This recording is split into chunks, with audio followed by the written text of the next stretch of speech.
le véritable projet de l'État sioniste et qui justifie la destruction de Gaza. Ce qui est étonnant avec les sionistes, c'est qu'ils sont extrêmement matérialistes. Ils aiment ce monde d'un amour sans limite.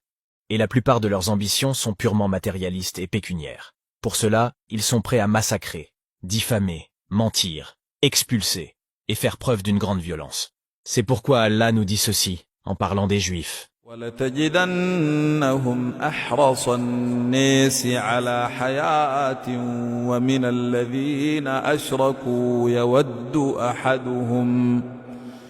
يَوَدُّ أَحَدُهُمْ لَوْ يُعَمَّرُ أَلْفَ سَنَةٍ وَمَا هُوَ بِمُزَحْزِحِهِ مِنَ الْعَذَابِ أَنْ يُعَمَّرَ والله بصير بما يعملون. C'est donc cet amour sans borne pour le monde et l'argent qu'ils ont entrepris un projet pharaonique, appelé le projet Canal Ben Gourion. C'est peut-être la première fois que vous entendez ce nom, mais c'est une idée qui remonte aux années 60.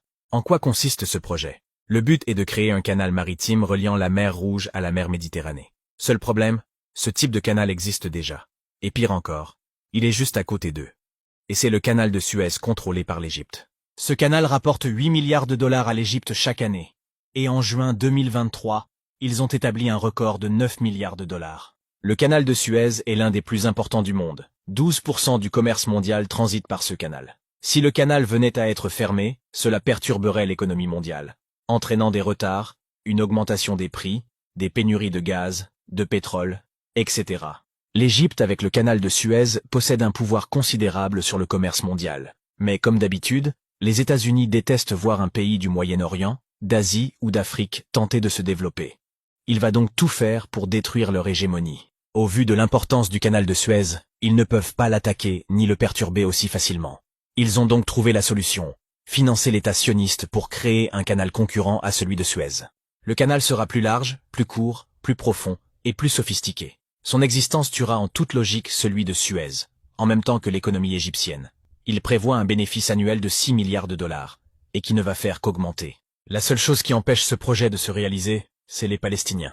Au départ, le canal devait commencer près de la ville portuaire d'Eilat, traverser le désert du Negev, passer près de la frontière jordanienne, contourner la bande de Gaza pour éviter les territoires palestiniens, et atteindre la mer Méditerranée. Mais ça, c'était avant, car l'État sioniste a changé les plans. Maintenant, il a décidé de ne pas faire de détour, et compte traverser les territoires palestiniens. D'où l'importance de chasser les habitants de Gaza et détruire le territoire, afin de faire passer le canal dans cette zone. Sans oublier que plusieurs gisements de gaz de grande ampleur se trouvent au large de la bande de Gaza, au pied du canal de Ben Gourion.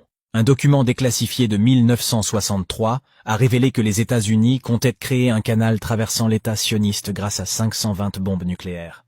De la pure folie. Cela explique peut-être pourquoi l'Égypte ne veut pas accueillir les Palestiniens, car cela permettrait à l'État sioniste d'utiliser Gaza pour finaliser son canal, ainsi détruire celui de Suez.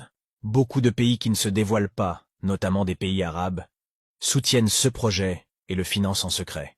On peut donc être sûr que très peu de pays viendront en aide à nos frères sous les bombes.